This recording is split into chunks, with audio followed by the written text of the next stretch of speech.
Olá, tudo bem? Mais uma vez juntos para poder compartilhar aqui um grande sentimento da palavra de Deus. E o estudo de hoje é muito interessante porque vai nos falar sobre a trajetória do trono até o templo que será edificado em Jerusalém. É muito importante você conhecer essa trajetória, por onde que o Senhor vai passar, tudo respaldado biblicamente. Porque essa vinda do Senhor vai desvendar não só um, mas vários mistérios. Mas antes de iniciar, eu quero te pedir, se você não se inscreveu, se inscreva no canal. Não se esqueça de apertar o sininho de notificações para que você possa receber os novos vídeos. Também quero te sugerir, dê um like pra gente.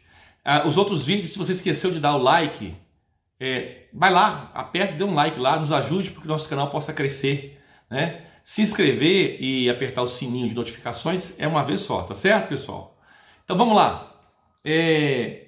A trajetória da vinda do Senhor. Nós temos que pegar algumas chaves que são muito importantes para nós entendermos como é que vai ser essa trajetória, por onde o Senhor vai passar.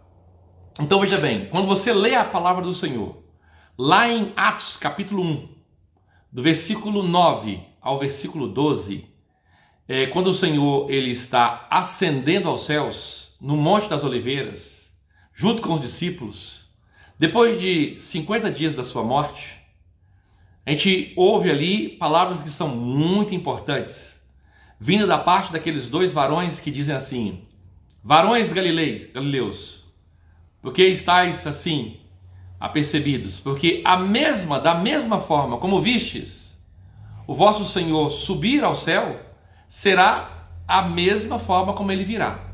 Quer ver? Eu vou ler para você lá, porque eu estou para ficar igualzinho que está na Bíblia. Isso aqui é uma chave que você não pode desprezar em hipótese alguma.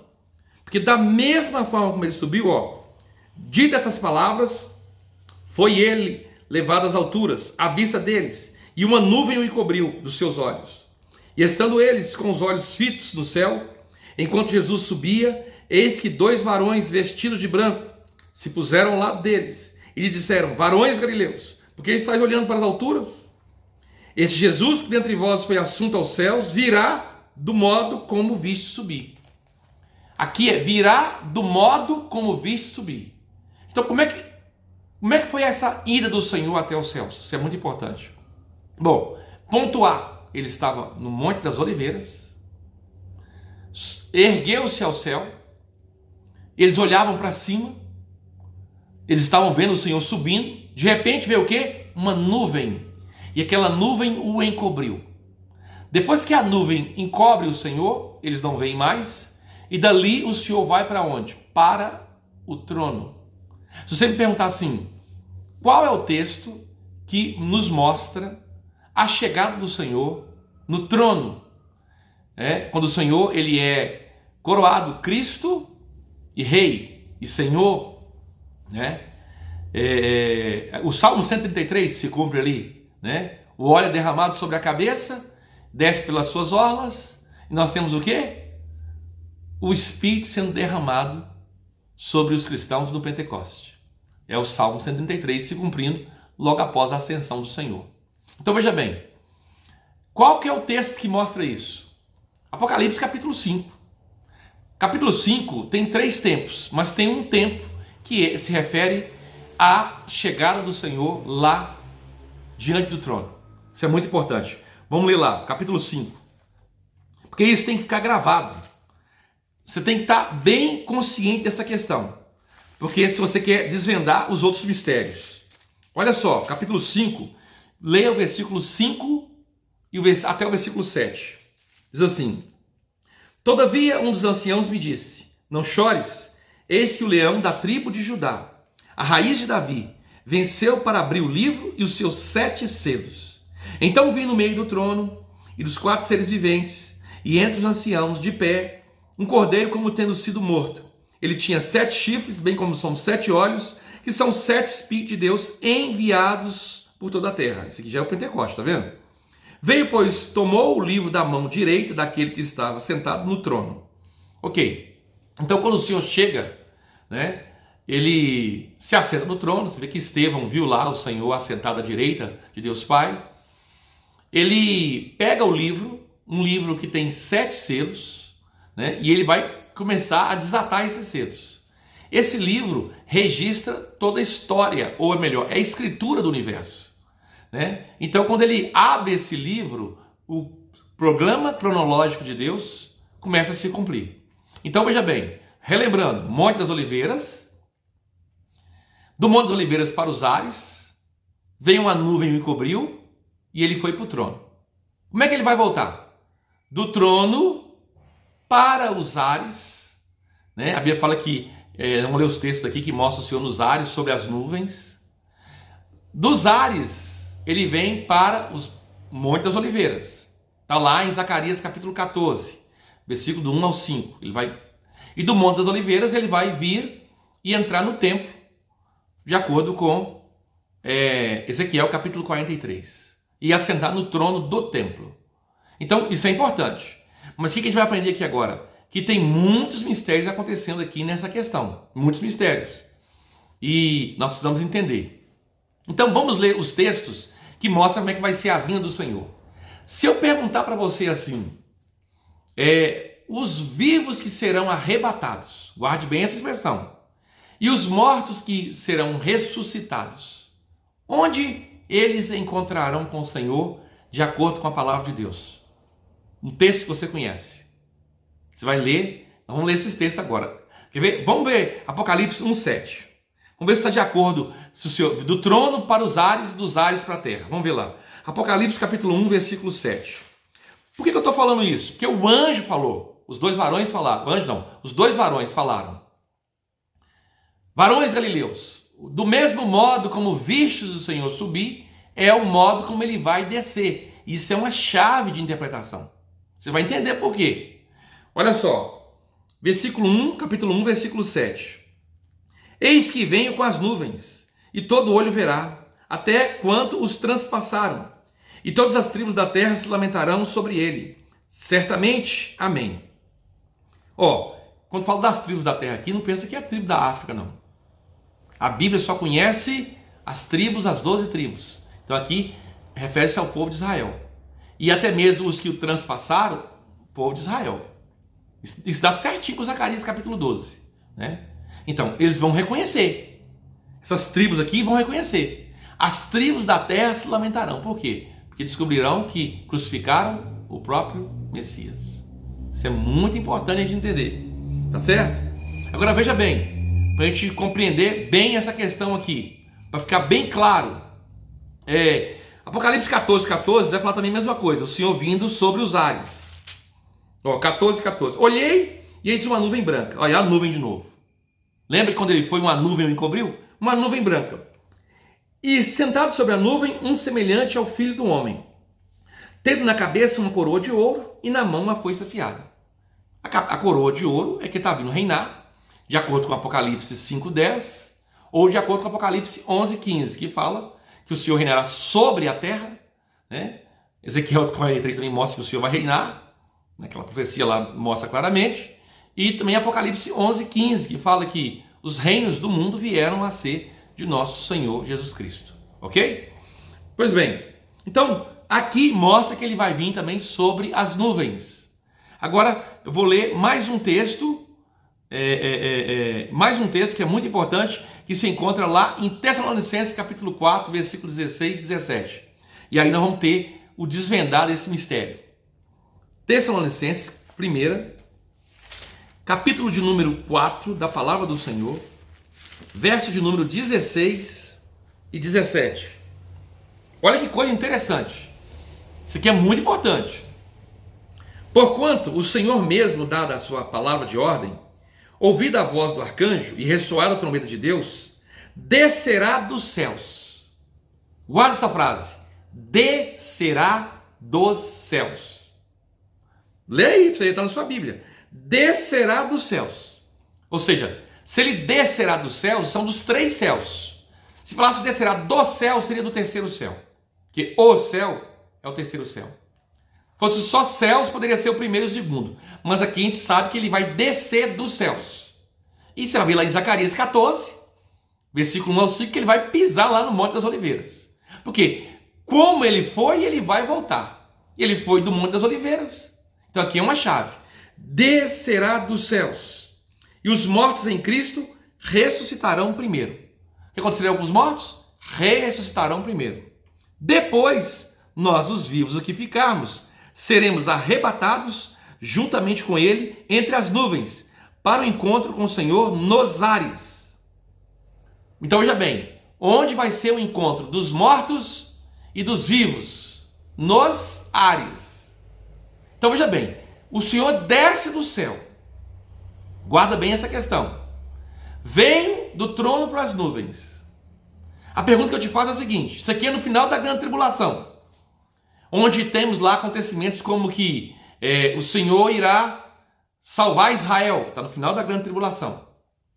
Onde temos acontecimento onde mostra que, em Tessalonicenses capítulo 2, que o iníquo, que é o anticristo, vai ser destruído com o sopro da boca do Senhor.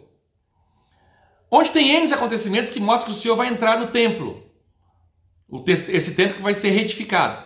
A pergunta que eu quero fazer é a seguinte: ele encontra com o pessoal nos ares, mortos e vivos, e ele desce para a terra ou volta para o trono e depois volta para os ares de novo? É uma pergunta que parece ser estúpida, mas é para você raciocinar. Porque em cima desse raciocínio, eu vou te mostrar algo muito misterioso. Deixa eu repetir. Aqui fala que ele descerá dos céus. Pronto, você vai descer dos céus. Não é só o Senhor que vai descer dos céus. Quando a gente lê na Bíblia lá, Apocalipse 21, mostra a Nova Jerusalém descendo dos céus.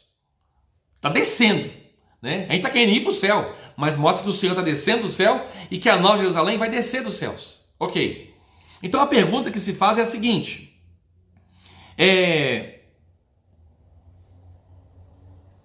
quando encontrar com eles ali, o que vai acontecer? A gente sabe que tem um acontecimento que acontece ali, nos ares, com vivos e com mortos. Qual é o acontecimento? Vou mostrar aqui para os irmãos para não... Antes de descer tem um acontecimento. Nos ares. Quer ver? Apocalipse capítulo 11, vou mostrar qual que é o acontecimento. Muito importante. É um acontecimento muito importante. E aqui já vai ajudar você a esclarecer algumas dúvidas. Apocalipse 11, 15 diz assim: o sétimo anjo tocou a trombeta. Isso aqui é no final da grande tribulação. É a última trombeta. A trombeta aqui é a mesma trombeta de 1 Coríntios capítulo 15, versículos 52 e 53. Só em Apocalipse tem uma sequência de trombetas. E a última é a sétima. E lá fala da última trombeta. Tá certinho. Então, Apocalipse capítulo 11, versículo 15, que a gente vai ler aqui agora. E Tessalonicenses 4, 16 e 17. E 1 Coríntios 15, 52 e 53, esses textos, eles têm harmonia. Um completa o outro, eles estão acontecendo quase que no mesmo tempo. Vamos ver lá. O sétimo anjo tocou a trombeta e houve no céu grande voz dizendo: o reino do mundo se tornou de nosso Senhor Jesus Cristo, e ele reinará pelos séculos dos séculos. Pois é, quando o Senhor estava aqui na terra, ele falou que o meu reino não é desse mundo, não foi o que ele falou? Pois é, porque naquela época ele vai estabelecer o reino o quê? Espiritual, tá certo? Na igreja, que é uma embaixada do reino, porque o mundo jaz do maligno. Mas agora os reinos do mundo vieram a ser de nosso Senhor Jesus Cristo. Isso aqui está em plena harmonia com Daniel capítulo 2, quando fala da pedra que é cortada, né, sem auxílio de mãos, que vai atingir os pés da estátua que representa o governo humano e que vai encher toda a terra.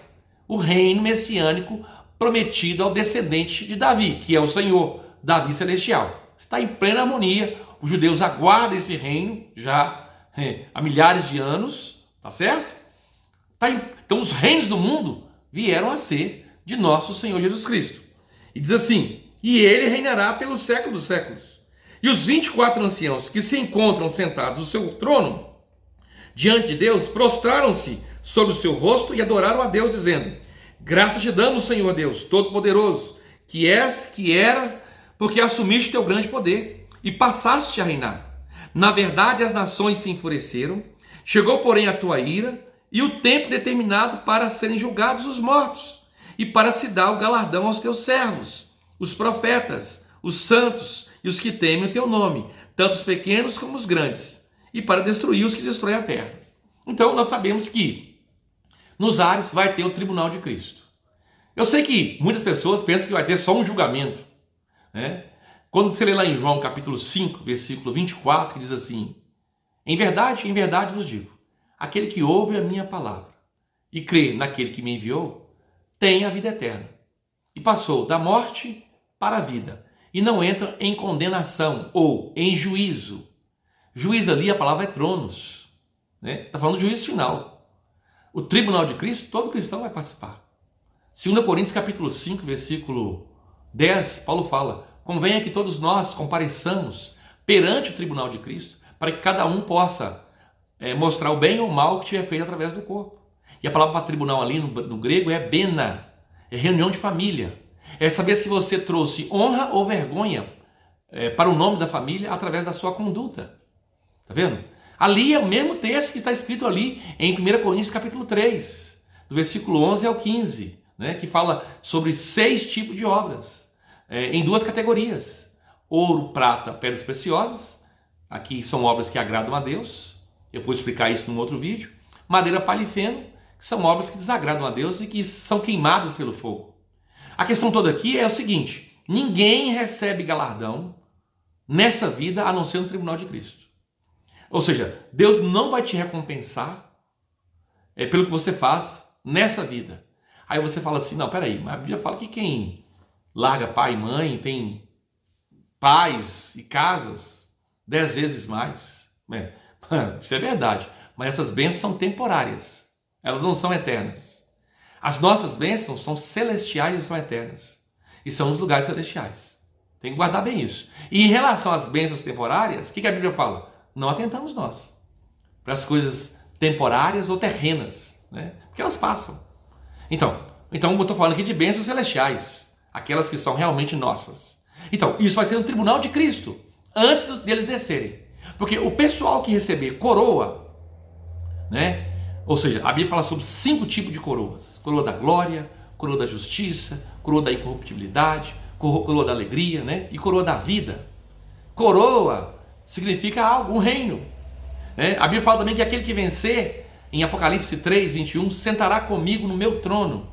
Não é literalmente você sentar, ou aqueles que vencerem sentar num trono largo, né? Eles vão reinar com o Senhor. Obviamente, é o pedido que a tia de Jesus estava fazendo para os seus 2 filhos, lá em Mateus capítulo 20. Eles querem governar com o Senhor. Claro, só aqueles que receberem coroa. Na Bíblia, só tem 2 grupos de pessoas que tinham coroa. Paulo, né, já aguarda a coroa da vida, o qual o justo juiz me dará naquele dia, e a igreja de Filadélfia. Então, a coroa você tem quando você completa a carreira, quando você termina a carreira cristã. 2 textos que você pode ler um é Hebreus, capítulo 12, versículo 1 e 2, corramos a carreira que nos está proposta, e outro é 1 Coríntios, capítulo 9, versículo 24, que Paulo fala: todos correm, mas só um ganha o prêmio. Correi de tal forma que podeis alcançar.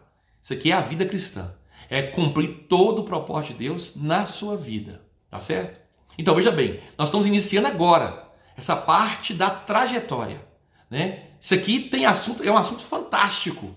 Então eu vou encerrar esse vídeo e vou dar continuidade no vídeo de número 2, tá certo? Até lá, Deus abençoe e fique ligado, porque Deus está levantando um grupo de homens e mulheres constituídos na palavra de Deus. E você que tem seguido nosso canal é um deles. Deus abençoe.